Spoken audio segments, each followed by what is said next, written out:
بسم الله الرحمن الرحيم. النهارده معانا قطاع من عمالقة القطاعات في السوق المصري. قطاع ألومنيوم يوناني، قطاع M12000. طبعا انا جايب لكم العينة اهي على الطبيعة، وفي معانا شباك. ده شباك، نموذج شباك من اصغر، يعني معانا مقايسة ان شاء الله، مساحات فيها كبيرة جدا. ده اقل فتحة منه. الفتحة دي عرضها تقريبا حوالي 160 سم في ارتفاع 110 سم. باقي الفتحات ما شاء الله عندنا 4 متر، 3 متر 90، 2 متر 90، الكلام ده كله 2 متر 40. والمساحات دي كلها برضو ما شاء الله على 2 درجة. هنشرح، احنا قبل كده نزلنا فيديو شرح على القطاع، بس قلنا نشرح برضو القطاع تاني ونعيد شرح القطاع. عندنا الحلق هنا الاثنين مجرى ازاز والمجرى السلك، تمام.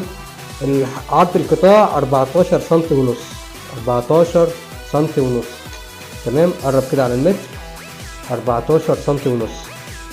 عرض الضرفة 4 سم ونص، ده العمق بتاعها. العرض الضرفة نفسها 9 سم، 9 سم، تمام. الحلق بيجي برضو بمجرى ستانلس تحت اهي، حتى مجرى الازاز برضو بيركب لها تراك ستانلس. باقي الحلق بيتلف بكاوتش. سمك القطاع هنا برضو، قرب كده على سمك القطاع. سمك القطاع هنا حاجه ما شاء الله، سمك مفيش سمك قطاع اقوى من كده. ده سمكه 2 مللي و3 من 10، 2 مللي و3 من 10. ده بوكليس، يعني ده صافي 2 مللي و3 من 10. القطاع هنا برضو اللي بيميزه حاجه محترمه جدا، موضوع الباكيته. الباكيته هنا بتركب في القطاع. باقي القطاعات معظمها تلاقي الضرفه كامله وبيركب 45. طيب ايه ميزه الباكيته في الضرفه؟ ميزه الباكيته في الضرفه الاول، لان القطاع ال 12000 دوت مخصص للمساحات الكبيره جدا اللي هي الواسعه، يعني زي ما قلت لكم احنا معانا مقايسه كبيره، تمام. فاستخدمنا فيها القطاع اللي هي اكبر قطاع في السوق المصري، قطاع الوميل M12000. فعصب الباكيته دوت بيدينا عصب الضرف، بيديني متانه وعصب الضرف اكتر. كمان بيسهل عليا لو حبيت اغير الازاز، ما بلجاش ان انا اشيل الضرفه وافكها وافك الكورنر التجميع والكلام ده كله. لا، انا بفك الباكيته بس واغير الازاز. لو عندي مساحات كبيره مثلا زي اللي عندنا كده، وحبيت ان انا اركب الشغل بدون ازاز واودي الازاز للموقع، ده بيكون سهل جدا وسلس جدا. اقدر ان انا اورد الشغل او الفيلا او المشروع كامل واركب واسكك والكلام ده كله، وبعدين اورد الازاز بكل سهوله. فك الباكيته واركب الازاز بتاعي واغيره، تمام. حتى فيما بعد عند العميل، يعني المشكله برضو بتقابل العملاء، ان هو لو حصل عنده كسر في الازاز والكلام ده كله، فبيلجأ للفن الالومنيوم او الشركه اللي هو مصنع عندها، ان هو لازم يجي ويفك القطاع ويغير له الايه، ويغير له السلك او يغير له الازاز، عفوا. فلا، ممكن بعد كده بتاع الازاز نفسه هو اللي يجي يركب الازاز بدون ما فن الالومنيوم يجي يركب الازاز. هيفك الباكيته بكل سهوله وكل سلاسه ويركب الازاز تاني، ما فيهوش اي مشكله. طيب دي كده شفنا العينه. تعالوا بقى نشوف الشباك على الطبيعه، تقفيله وصوره حركاته وسلاسته والكلام ده كله. قرب كده يا ريس. معانا اخرى هنا مالتي لوك. يعني ايه مالتي لوك؟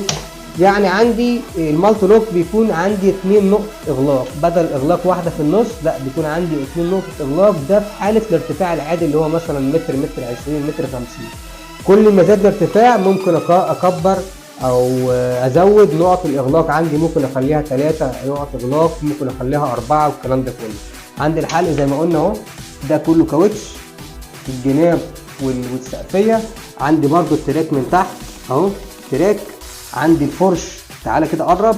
الناس اللي بتنسى الفرش في القطاع الداخلي، لا احنا بنهتم بالفرش. ده فرش داخلي اهو، ده بيساعد على منع الاتربه والكلام ده كله. ده فرش داخلي في القطاع، ما اتكلمش على فرش الضرفه. فرش الضرفه دوت، قرب كده، ده بالنسبه لنا شيء اساسي اهو. ده فرش الضرفه اللي هو اتجاهين، اتجاه من بره ومن جوه، الاثنين داخل الضرفه. اما انا بتكلم على الفرش اللي هو داخل القطاع، تمام. ده السبالونه الداخليه اهي. هنا عندنا برضو منع ارتجاء، منع صدمات الضرفه اهي. أكرة ما شاء الله، قفلت محكمه جدا، تمام.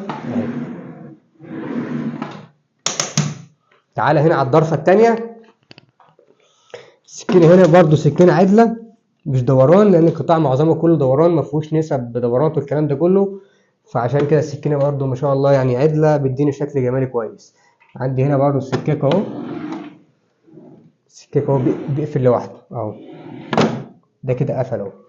انا افتحه عن طريق السوسته اهو، كده قفل اهو، خلاص محكم تمام.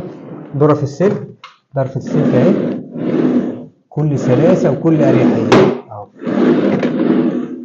تمام. عندي البرور هنا غيرنا البرور. احنا من المعتاد ان احنا بنركب البار اللي هو البار المكور او البار الدوران. هنا البار عشان خاطر القطاع كله فلات، كله عدل، حتى الضرفه، الباكيته، السكينه، الدوران، الكلام ده كله، فاستخدمنا البار العادي. تعالى قرب كده على تقفيل الزوايا. هنا تقفيل الزوايا بص ما شاء الله، تقفيل الزوايا حاجه محترمه جدا اهو، تقفيل بار، تقفيل حلق، عندي فوق تحت التقفيل كل واحد. بص على الظرف تمام، بص على التقفيل، تعالى هنا بص على تقفيل باكيته كل واحد اهو، حاجه محترمه ما شاء الله.